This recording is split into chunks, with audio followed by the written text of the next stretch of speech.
Goeiedag, geliefde broers en susters in ons Christus Jesus. Vandag kom ek voor julle met die boodskap van hoop en liefde. 'n Boodskap wat ons herinner aan die werklikheid van God se genade, 'n vrye gawe en iets waarvoor ons nie hard moet werk of 'n spesiale rekord moet hê nie. Want soos die skrif sê in Efesiërs 2 vers 8 en 9. Dit sê, want julle is gered deur genade, deur die geloof, en dit is nie uit julleself uit nie, maar 'n gawe van God. 'n Gawe kan jy nie koop nie. Die kruks van ons evangelie is Johannes 3 vers 16. Ons kyk hom gou vinnig. Want so lief het God die wêreld gehad, dat hy sy enigste seun gegee het, sodat elkeen wat in hom glo, nie verlore sal gaan nie, maar die ewige lewe sal hê. Wow, is dit nie 'n wonderlike kruks om te hê vir 'n evangelie nie? Ons glo dat Jesus vir almal gesterf het, nie slegs vir 'n beperkte hoeveelheid mense nie, maar vir almal van ons. Nie vir 'n groep mense nie, maar vir elke mens, ongeag hul ras, geslag, seksualiteit of agtergrond. Hierdie boodskap is radikaal en transformerend, want dit wys ons dat ons nie deur ons eie werke of prestasies gered kan word nie, maar slegs deur die offer van Jesus Christus. Nou wil ek julle uitdaag om die volgende vraag vir julleself mooi te vra en te besin. Wat beteken dit vir jou as jy dalk ooit al die gevoel gehad het dat jy nie goed genoeg is hier binnekant nie? Het jy al ervaar dat ander mense jou verwerp het, weggestoot het, omdat jy anders is as wat hulle verwag het jy gaan wees? En hoe vry is dit nie regtig wanneer jy die waarheid gehoor het, dat daar geen terms and conditions aan God se koninkryk is nie. Jesus alleen, geen terme en voorwaardes nie. Daar is nie 'n Jesus plus evangelie nie. Daar is nie 'n Jesus plus doop, Jesus plus goeie werke, Jesus plus 'n skoon rekord, Jesus plus goeie moraliteit. Die evangelie is net Jesus aan die kruis, wat opgewek is vir ons, wat opgevaar het. Glo jy met jou hart en bely met jou mond, dis al. Geen plusse, niks, net dit. Jesus sê vir ons in Johannes 14 vers 6. Dan sê hy, ek is die weg, die waarheid en die lewe. Niemand kom na die Vader behalwe deur my nie. Wow. As jy gedink het jy gaan hemel toe omdat jy 'n goeie mens is, of omdat jy baie geld vir die kerk gee, of omdat jy probeer om 'n goeie morele lewe te lei, dan maak jy fout. Nou watter sonde dink julle is die ergste? 'n Moordenaar, 'n verkragter, 'n dief, 'n owerspeler, iemand wat bedrog pleeg, 'n leienaar. Die Bybel sê vir ons in Jakobus 2 vers 10, sê hy vir ons, wie die hele wet onderhou, maar in een opsig struikel, is skuldig aan die hele wet. So wat sê dit vir ons? As jy net een sonde gedoen het, al is dit een klein leentjie, is jy net so skuldig soos iemand wat moord gepleeg het. So dink jy is beter as 'n moordenaar? Jesus het nie die wet ongedaan kom maak nie, maar hy het die wet vir ons moeiliker kom maak. Dis juist hoekom jy dan, as jy een klein dingetjie gedoen het, aan alles skuldig is. Kom ons kyk na 1 Johannes 3 vers 15. 1 Johannes 3 vers 15.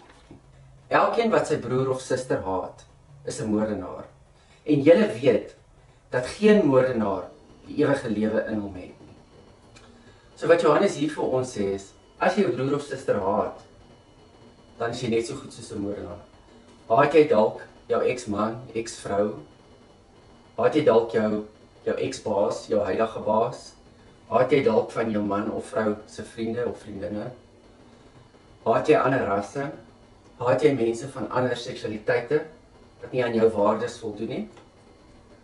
Jesus sê vir ons in Matteus 5 vers 22, wat by dit aansluit. Matteus 5 vers 22. Maar ek sê vir julle, elkeen wat vir sy broer kwaad is strafbaar voor die regbank. En wie vir sy broer as 'n idioot uitskel, is strafbaar met die helse vuur. So, hoeveel keer ry daar iemand voor ons, dan sê ons jou idioot, jou maroon, kan jy nie bestuur nie. En ons weet almal van wie praat ons, van hierdie wit bussies, maar ook nie net van hulle nie. 'n ou tannie of 'n ou oom voor jou inry, dalk iemand van 'n ander geslag as jy, hierdie mansmens, hierdie vroumens, kyk hoe bestuur hulle. So, dink jy jy's beter as 'n egbreker? Kom ons kyk wat sê Matteus 5 vers 28, net 'n bietjie verder. Hy sê dit vir ons. Maar ek sê vir julle, elkeen wat kyk na 'n vrou of 'n man en hom of haar begeer, het reeds in sy hart met hom of haar egbreek gepleeg. Wie van ons is dan sonder sonde? Niemand nie. Want ons het al almal gekyk na iemand en gedink, wow, sal dit nie nice wees om daardie man of daardie vrou of daardie ou of daardie meisie te hê nie. Daarom sê Jesus vir ons in Johannes 8 vers 7. Hy sê vir ons dat wie van julle is sonder sonde?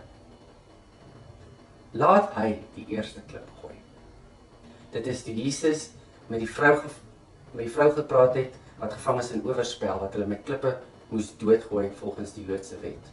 So Jesus sê hierso, wie van julle is sonder sonde? Laat hy die eerste klip gooi. Alle sondes is presies dieselfde soos wat ons nou hier gehoor het in Jakobus 2 vers 10. Party sondes het groter gevolge as ander. Maar een sonde is nie erger as 'n ander een nie. In die hemelse regstelsel is dit nie soos op die aardse regstelsel wat misdade gekoppel is en gekategoriseerd is aan bepaalde strawwe en klasmisdade wat gepleeg word nie. Daar is geen terms and conditions, geen strafklasse in die hemelse regstelsel nie. Ons is almal gelyk voor die Here en ons het net een weg tot redding en dit is Jesus Christus. Die kerk moet mense trek en nie mense verwerp nie. Baie kerke verwerp mense en ons sê, julle is nie welkom nie.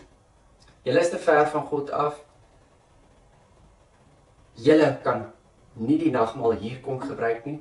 God kan julle nie gebruik nie. Maar ek sê vir jou, met 'n krom stok slaan God reguit hou. Daar is so baie mense wat die kerk al verwerp het. En niemand weet wat eintlik die standaard is nie. Almal in die kerk raai maar net.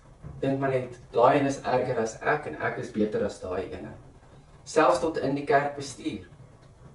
Die kerk verwerp LGBTQ mense, mense wat deur egskeidings gegaan het, mense wat aan dwelms verslaaf is, mense wat aan alkohol verslaaf is, mense wat kriminele rekorde het. Maar God sê juis vir ons moet vir die mense wat met kriminele rekorde in die tronk gaan kuier. Jesus het nie mense verwerp nie, maar die kerke doen wel. As 'n kerk mense wegstoot, dan verstoot hulle eintlik vir Jesus weg. Hulle verwerp dan vir Jesus self. Jesus en God het daardie mense gemaak na sy beeld. Jesus sê, kom net soos jy is, kom na ons toe. Maar die kerke wat mense wegstoot en verwerp, sal verantwoording moet doen. Jesus het 'n baie ernstige waarskuwing hiervoor in Matteus 18 vers 6. Matteus 18 vers 6. Maar elkeen wat een van hierdie gering is, wat in my glo, laat verlore gaan. Vir hom sou dit beter wees om 'n meelsteen om sy nek vas te maak en in die see te spring. Moenie dat een verlore gaan onder jou watch. Dat die Here vir jou moet sê, jy het hierdie geringes van my laat verlore gaan. Maak 'n meelsteen om jou nek vas en spring in die see. Ons moet oppas dat ons nie regter oor ander mense se lewens speel nie. Want ons het almal sonde en almal het die genade van God nodig. Die Bybel sê, die maat waarmee jy meet, daarmee sal jy gemeet word. Ons is in 'n samelewing wat ons sien hoe mense dikwels sonder rede verwerp word. In talle gevalle is dit waar individue in hulle gemeenskappe en selfs in hulle families. En wat gemeenskap sluit kerk ook in, deur ander mense net weggegooi word. Norme wat dikwels deur menslike vrees en onbegrip geskep word. Ons neem 'n voorbeeld van 'n jong mens wat verwerp word deur 'n gemeenskap op grond van hulle seksuele oriëntasie. Hierdie jong siel dra baie pyn, wat moeilik is om in woorde om te sit. 'n Pyn wat 'n siel se dieptes raak en wat dikwels tot gevoelens van isolasie en afkering lei en selfs tot selfmoord. Dink weer daaraan, wie een van hierdie geringes van my laat struikel of verlore laat gaan. Wat van die onderwyseres wat haar lewe lank aan haar beroep gewy het en toe verslaaf geword het aan slaappille? Sy het rehab toe gegaan, sy's terug, sy's gesond. Maar daai label sal altyd op haar sit, verslaafde. Ek wil my kinders net nie te lank alleen by daai juffrou los nie. Nou gebeur iets. Dit is 'n diepe persoonlike stryd wat sy het. En sy het eintlik die bystand van mense nodig. Sy wou Jesus sien in ander mense, maar sy het nie. Hierdie ervarings is pynlik, maar ek dink dis noodsaaklik dat ons daaroor praat. Want die ware boodskap van Christus kan nie verstaan word as ons nie praat oor hierdie dinge. Om te sê dat Christus se genade en sy ewige lewe genoeg is vir ons, net soos ons is nie. Ons moet net in Jesus glo. In hierdie wêreld vol verdeeldheid en konflik, is dit baie belangrik dat ons mekaar as broers en susters en nie as vreemdes wat in teenstelling met mekaar is nie, sal sien en lief hê. Die boodskap van Christus is een van eenheid, van liefde. Hy wat mense kom red het en die gapings tussen mense kom oorbrug het. Mense wat in hulle harte pyn en teleurstelling dra omdat hulle as anders of gebrekkig gelabel is. Selfs as die verkeerde kleur. Hierdie verwerpings word nie deur God gedoen nie. Dit word deur 'n mens gedoen. Hy werk nie volgens ons beperkings en vooroordele nie. Kan ons mekaar nie eerder met medelee en begrip in die oë kyk?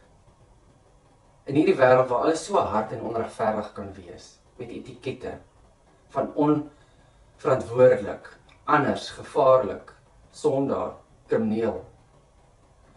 Ons word uitgedaag om te bly strewe na 'n samelewing waar niemand minder is as 'n ander nie, maar waar elke mens as uniek beskou word, elke mens se waarde herken word.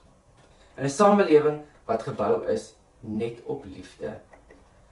Jesus sê, hoe sal die mense julle kan onderskei? Net deur julle liefde vir mekaar. Kan kerke vir mekaar wys dat hulle vir mekaar lief is? Kan skole vir mekaar wys? Skoolkinders vir mekaar wys dat hulle lief is vir mekaar. Mense in 'n gemeenskap, mense in 'n buurt vir mekaar wys dat hulle lief is vir mekaar.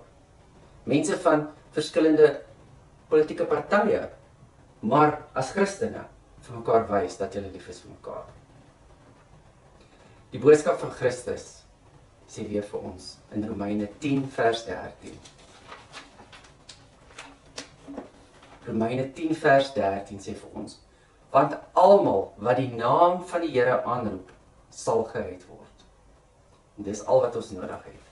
Hierdie vers bring vir ons 'n boodskap van inklusiwiteit en onvoorwaardelike liefde. Aangespoor om nie te oordeel nie, maar eerder mekaar te ondersteun en te bemagtig. Ons moet altyd onthou dat ons nie gered word deur ons eie pogings of deur ons goeie werke nie, maar deur die vrye gawe van God. 'n Gawe wat nie ooreenstem met enige menslike maatstawwe nie. Ek vra jou vandag, sal jy die las van verwerping en selftwyfel laat sak en te aanvaar dat jy self geliefd is deur God? Sal jy jouself oopmaak en oopstel om ander te help en saam te werk aan 'n wêreld waar liefde en aanvaarding die norm is? Ek wil jou nooi om by hierdie nuwe lewe aan te sluit. Een waar ons die offer van Christus aanvaar. Hoe vry sal ons nie dan voel nie? Kom ons bou mekaar. Hoe dikwels het ons net al iemand net afgewys, sonder om regtig te verstaan waartoe hulle gaan. Ek wil vir julle regtig vra, maak jou hart oop vir hierdie boodskap. Laat ons regtig 'n toekoms bou en besef dat elke mens kosbaar is in Christus se oë. Romeine 10 vers 9. As jy met jou mond bely dat Jesus die Here is en met jou hart glo dat God hom uit die dood uit opgewek het, sal jy gered word. Dit moet die fundament wees waarop enige kerk gebou word. Ongelukkig gaan dit vandag oor kerkpolitiek, juist 'n Sondag, okay, juist heilig genoeg, gaan oor geld. Mag hierdie boodskap vandag jou hart vul met vuur van liefde en die krag van die Heilige Gees om mense te aanvaar net soos wat hulle is. Mag jy deur Jesus se bril na alle ander mense kyk. Mag jy almal aanvaar wat sy naam in God se hande gegraveer is. Mag jy almal aanvaar van wie God die getal hare op hulle kop ken. Kom ons bid saam. Here Vader, ons dankie vir u onmeetlike liefde van genade, wat aan ons gebied word sonder enige voorwaardes. Help ons om die las van oordeel en verwerping af te werp en in u lig te wandel, sodat ons 'n lewenswyse van liefde en aanvaarding kan weerspieël in alles wat ons doen. In Jesus naam alleen. Amen. Gaan in vrede en ek hoop julle het 'n wonderlike week. Totsiens.